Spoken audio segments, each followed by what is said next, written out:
Donald Trump didn't deliver a State of the Union so much as he staged a marathon infomercial for MAGA grievance, an hour and 48 minutes of self-worship, coercive audience participation, and the kind of scapegoating that treats entire communities like props in his personal revenge fantasy. The most revealing part wasn't any single lie or any single ugly line.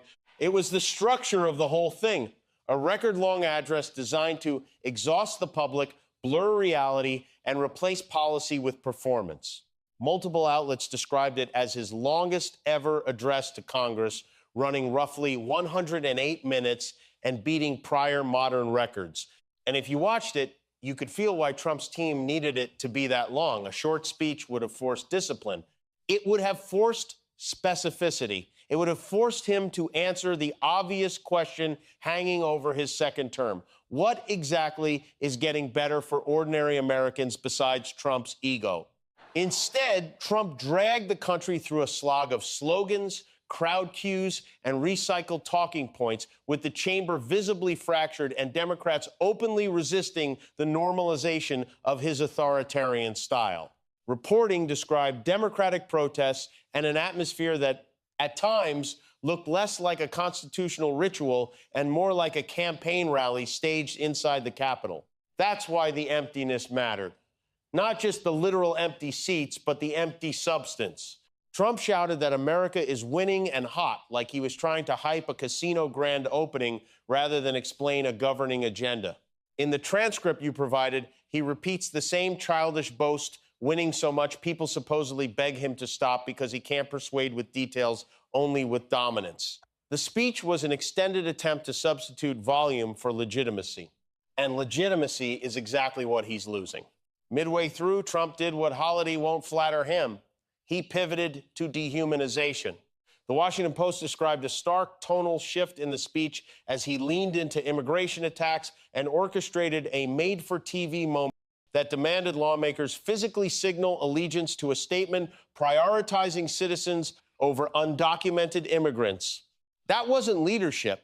That was a loyalty test, an authoritarian trick dressed up as patriot theater. The point wasn't to debate policy. The point was to force optics, stand, sit, comply, be sorted into Trump's preferred categories of good and enemy.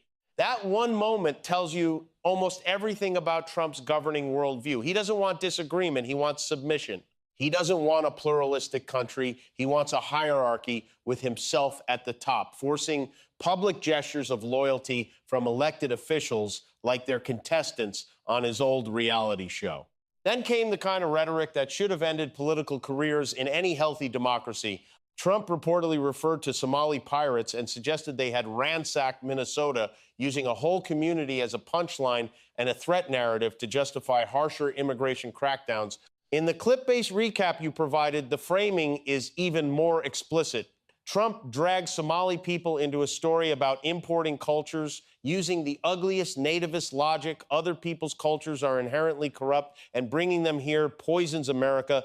That is not border security. That is xenophobia as state messaging. And Republicans want you to believe this is just telling it like it is. No, it's telling people who to fear.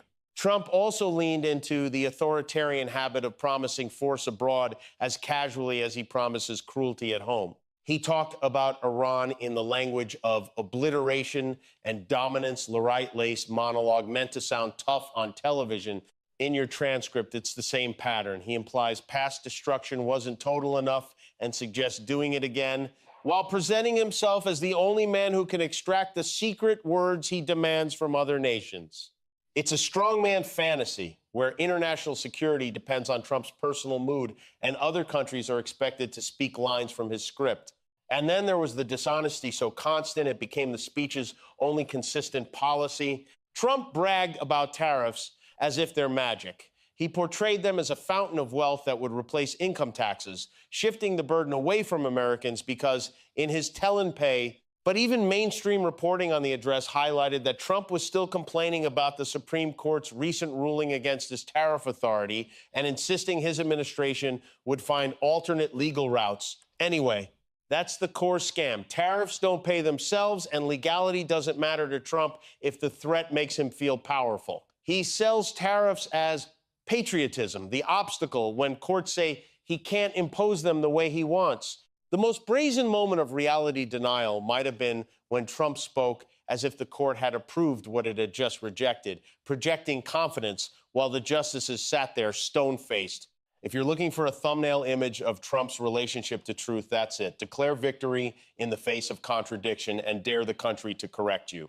He also announced a so-called war on fraud led by Vice President J.D. Vance, framing it as a crusade against corruption and implicitly painting Democratic states as the villains.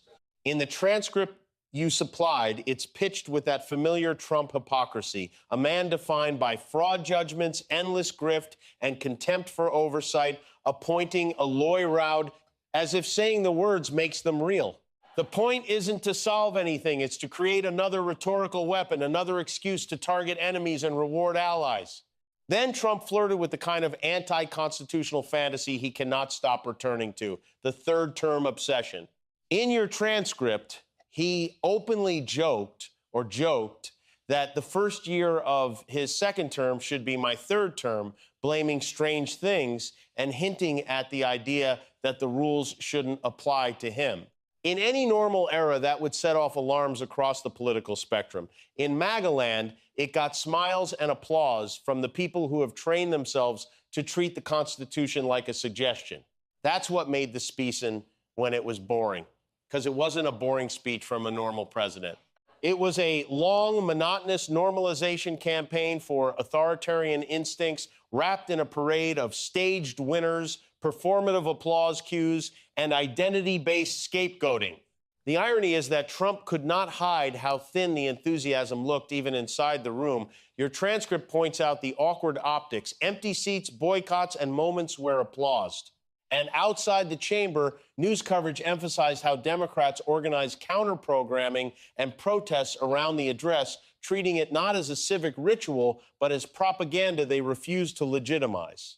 Whether you agree with every tactic or not, the political message was unmistakable. A growing share of America's elected officials are saying plainly that Trump's normal is not normal, and they won't clap on cue while he drags the country backward. That's why Trump's speech felt like it was trying to bludgeon reality into submission. He kept returning to, "We're winning," because he needs the public to believe resistance is futile. He needs inevitability. He needs dominance that makes people stop arguing and start surrendering. But the very length of the speech betrayed him. A confident leader doesn't need 108 minutes of repetition to convince the country he's succeeding. A confident leader doesn't have to demand physical displays of loyalty from lawmakers mid-speech. A confident leader doesn't have to scapegoat Somali immigrants to manufacture a threat narrative. And a confident leader doesn't talk like the law is optional. What Trump delivered instead was a State of the Union that looked like a state of insecurity. The insecurity of a president who can't unify, so he polarizes, who can't persuade, so he intimidates, who can't govern through trust, so he governs through fear, who can't face the limits of his authority, so he lies about them boldly, repeatedly, in the most formal setting the Constitution offers. You can call this the worst SOTU for many reasons: the record-breaking length that turned civic ritual into endurance test, the hollow boasting, the coercive theatrics, the xenophobia, the casual warmongering posture, and the open flirtation with staying in power beyond democratic limits. But what really makes it the worst is simpler. It was a blueprint for how Trump wants America to function less as a democracy of equals, more as a stage where everyone else plays a role in his story. The good news is that the resistance wasn't subtle. It was visible. It was organized. And it reminded the country of a truth Trump hates. He can dominate a microphone, but he cannot force legitimacy into existence by shouting, "Winning!" for 108 minutes. Legitimacy has to be earned. And after a speech like that, rambling, racist, and drenched in authoritarian instinct, the only honest verdict is that Trump didn't earn it. He tried to bully it out of the nation. And that's exactly why Democrats should keep refusing to normalize him.